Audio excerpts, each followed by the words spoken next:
What if I told you that the most expensive, most sensitive rod in your collection is actually the reason you're going home with an empty live well? It sounds crazy, I know. We've all been taught that sensitivity is king, but today we're going to challenge that core belief.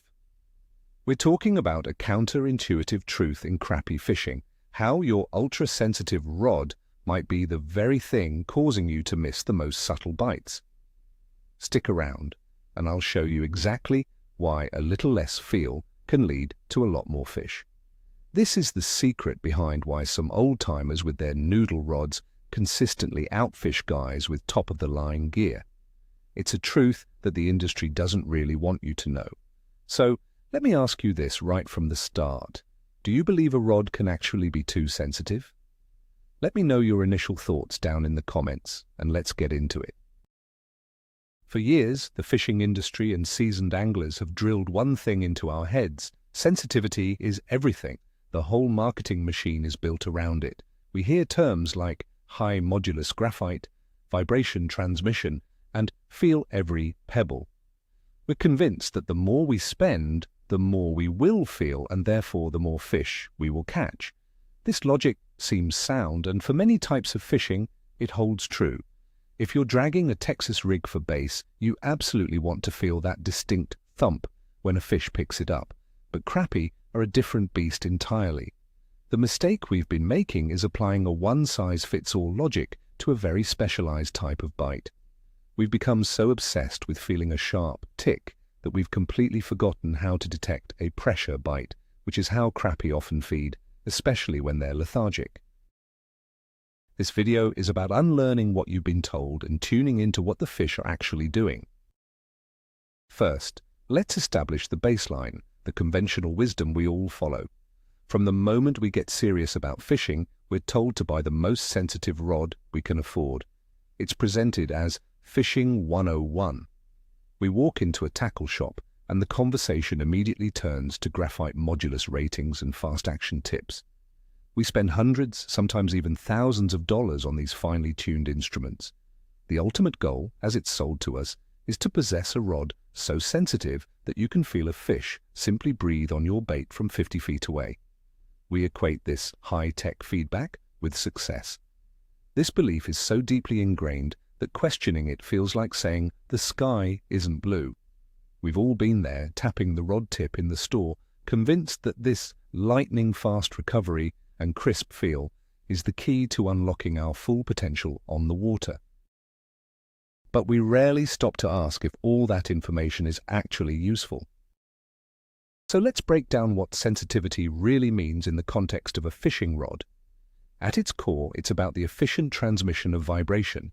A high modulus graphite rod is stiff and dense, allowing energy like a fish biting to travel from the line, through the guides, down the blank, and into your hand with minimal dampening. This results in that sharp, distinct thump or tick that we've all been trained to react to. This system is absolutely brilliant for aggressive bites. When a bass engulfs a jig or a walleye T-bones a minnow, the feedback is instant and unmistakable. There is no ambiguity. But here's the critical flaw in our logic. We assume all fish bite this way. Crappie, those notorious paper-mouthed ghosts of the water, are often far more subtle. They are not typically aggressive predators. And by focusing only on this one type of feedback, vibration, we are completely ignoring the other ways a crappie bite can manifest. Now let's introduce a crucial concept, the crappie's up bite. This is one of the most common ways crappie feed, especially in colder water or when they are suspended. You need to picture this scenario clearly. A crappie doesn't always chase down and smash a jig like a largemouth bass.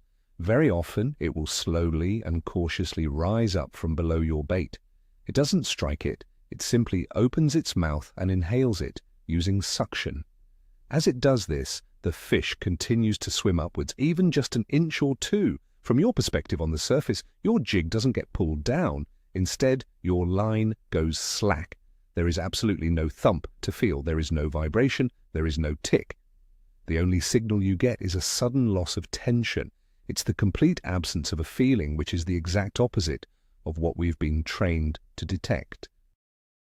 So, how does your prized ultra-sensitive rod handle this classic upbite scenario? The answer is, it fails miserably. Think about the design of that rod. It's built with an extra fast action, meaning only the very tip section bends and the rest of the blank is a stiff, powerful backbone. It's designed to transmit vibration, not to indicate slack. When that crappie swims up and creates slack in your line, your stiff rod tip doesn't move. It doesn't relax or rise up. It gives you zero visual or tactile information that anything has changed. The vibrations from your jig simply stop, but your brain can easily misinterpret that. You might think your jig just settled into a soft, muddy bottom, or got tangled in some light weeds. You feel nothing, so you do nothing. Meanwhile, 10 feet below the surface, that crappie has already realized something is wrong, spit out your jig, and vanished back into the depths. You never even knew it was there. Next, let's tackle the overreaction problem. This is the other side of the sensitivity coin. Let's say you're not dealing with an upbite, but one of those tiny little ticks. With a super sensitive, high modulus rod paired with no stretch braided line, every single thing your lure touches is amplified and telegraphed directly to your hand as a sharp jolt. Every time your jig bumps into a piece of submerged brush, it feels like a bite. Every time a stray blade of grass brushes against your line, it feels like a bite. Even a curious bluegill just nipping at the tail of your plastic jig can feel like a world-ending event. Your brain, which has been conditioned to associate that tick with a fish, goes into high alert. It screams bite over and over again. You're getting a constant stream of false positives, a sensory overload that makes it nearly impossible to distinguish a real, committed crappie from background noise.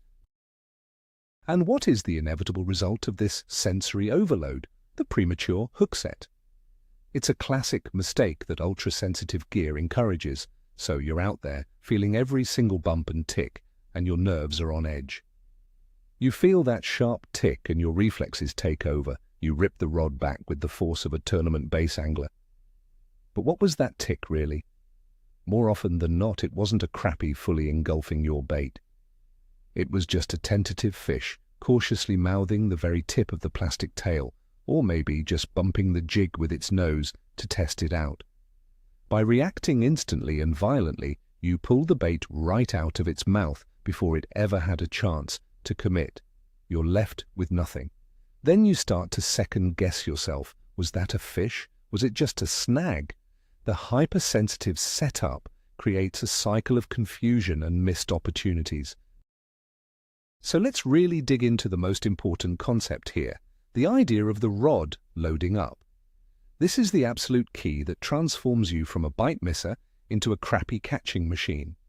The true magic in those tough, subtle bite situations happens when a fish is given just enough time to fully engulf the bait, to get it deep into its mouth without feeling anything unnatural or alarming. An overly stiff, sensitive rod is the enemy of this process. A softer rod, however, is the perfect accomplice. Instead of transmitting a sharp, sudden tick that triggers your brain's instant jerk now reflex, a softer tip does something far more elegant. It begins to bend gracefully under the fish's almost imperceptible weight. You don't feel that jarring jolt that causes you to overreact. Instead, you feel a spongy, gradually increasing pressure, an undeniable heaviness where there was none before. This is the signal of a committed fish, not a curious tap. Let me paint you a picture that we've all seen, the parable of the old-timer. Imagine this common scene. You're out on the lake, decked out with the latest gear. You have your $500 high-modulus graphite rod, a top-of-the-line reel, and fluorocarbon line. You feel like a pro. Then you look over and there's an old guy in a simple john boat. He's using a 10-foot floppy rod that looks like it could be a wet noodle, something you wouldn't even see in a department store today. You might even chuckle to yourself a little bit, but then you watch, and he's pulling in fish after fish, big slab crappies. Meanwhile, you're getting nothing but frustrating little taps and bumps. What is going on? How is his outdated and cheap gear outperforming your state-of-the-art setup? The answer is simple. He understands something fundamental about Crappie that the marketing departments have made us forget. His secret weapon is that dull rod, that long, floppy rod, which is likely a slow-action fiberglass or a soft composite blank, is not a liability. It is his greatest asset. It functions as both a shock absorber and a high-visibility bite indicator. When a Crappie delicately sucks in his jig, that incredibly soft tip bends with almost zero resistance. It doesn't create any unnatural tension that would spook the fish into spitting out the hook. The Crappie holds on longer because it feels natural. The rod's softness forgives the fish's timidness, giving it the confidence to fully commit to the bait. He has traded the sharp tick that we chase for a much more valuable piece of information, the undeniable evidence of weight. He is not fishing by feel in the way we think of it. He is fishing by sight and by pressure, a far superior method for subtle bites. This brings us to the next crucial point, visual bite detection. The old-timer with the noodle rod isn't just feeling the bite through the handle, he is seeing the bite happen. He is constantly, intently, watching the last foot of his rod tip, as if it were a bobber. That soft tip is his ultimate indicator.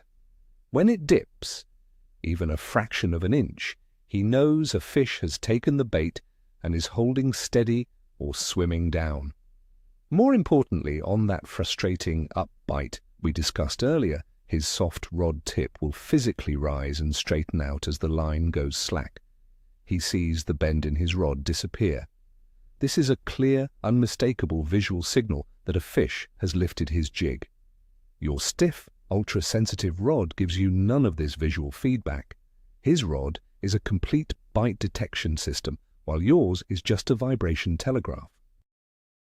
Alright, so we've established the problem. What is the solution? What's the alternative? The good news is you don't need to go out and throw away all of your expensive gear. Those sensitive graphite rods absolutely have their place, but you do need to seriously reconsider your choice for a primary, dedicated Crappie rod, especially for vertical jigging or float fishing. The solution is to look for something with a significantly softer tip and a more moderate action. You need to actively seek out the very qualities that modern marketing has told you to avoid. This means looking past the high-end, fast-action, base-centric rods and exploring options that prioritize a forgiving bend over raw sensitivity. It's about choosing the right tool for the specific job of detecting a Crappie's subtle pressure, not a base's aggressive strike. Let's get specific and talk about how the rod's material matters. The fishing world is dominated by graphite. High modulus graphite is incredibly stiff, light, and brittle, which makes it perfect for transmitting those vibrations we've talked about. Fiberglass, on the other hand, is the old-school material. It's heavier, but it's also much softer and has a more parabolic bend. It excels at absorbing shock and indicating pressure changes. For our purposes, a pure fiberglass rod can be an amazing tool for detecting subtle Crappie bites. A more modern and versatile option is a composite blank, which blends graphite and fiberglass.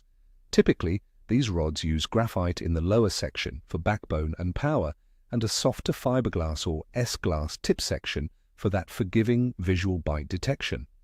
This composite blend can truly give you the best of both worlds. Beyond material, you need to understand rod action and power as they apply specifically to Crappie. Forget the extra-fast action that is so popular in the base world. For this technique, you want to look for a rod with a fast, or, even better, a moderate action. Let's clarify what that means. An extra-fast rod bends only in the top 10 to 15% of its length. A moderate action rod will bend through the top half of its blank. This deeper bend is what creates that loading up effect we talked about. It's more forgiving and acts like a spring, keeping light pressure on the fish. As for power, you'll want something in the light or ultralight category. This ensures the entire rod is responsive enough to bend under the weight of a small jig and a light biting Crappie, effectively turning your entire rod into a giant, sensitive spring indicator. Now, we can't forget that your line is a critical part of this entire system. Your line choice can either amplify the problem of oversensitivity or be part of the solution. Many anglers today spool up with braided line because of its incredible strength-to-diameter ratio, and you guessed it, it's zero stretch sensitivity. When you pair no-stretch braid with an ultra-sensitive, fast-action rod, you create a system that is almost too efficient at transmitting information. It's like a tightly wound guitar string. Every tiny vibration becomes a jarring jolt in your hand. This setup practically guarantees that you will overreact and set the hook prematurely on those tentative crappie bites. You are essentially creating a system that is hardwired for failure when the fish are not biting aggressively. So what is the fix? This is where monofilament or fluorocarbon can be your friend. Using a monofilament or a high-quality fluorocarbon line as your main line, or at the very least as a long leader of 4 to 6 feet, introduces a small amount of stretch into the system. This stretch acts as a crucial buffer or a tiny shock absorber. It dampens those jarring little ticks from bumping cover and gives the crappie that extra split second it needs to fully inhale the bait before you even feel it. The slight delay between the fish biting and you feeling it is actually a huge advantage. It forces you to be more patient.